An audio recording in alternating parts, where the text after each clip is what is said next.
Polşanın maraqlı məhsullarından sizlərə belə bir məhsul göstərmək istəyirəm. Adını gizlədirəm, yalnız Polşada qalanlar, yaşayanlar, marketə gedib gələnlər bu məhsulu yəni biləcək. Dadı çox gözəldir, özü bir pendirdir, krem pendiridir və göbələk tamındadır. Yeməyənlərə də çox məsləhət görürəm, çox maraqlı bir dadı var. Düzdür, təkcə bu növü yoxdur. Bu firmanın bir çox növü var, deyərdim 10-a yaxın fərqli dadlarda bir məhsulları var.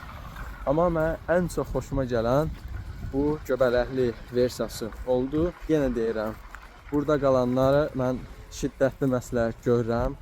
Yəni dadına baxmayan varsa bu pendirin dadına baxsın. Açığı bizim ölkədə bu tip pendiri mən heç vaxt görməmişdim. Bəlkə də var, yalan deyərəm. Amma ümumiyyətlə mən görməmişəm. Lakin Polşada bu məhsul çox dadlıdır və yenə də test eləməyinizi məsləhət görürəm.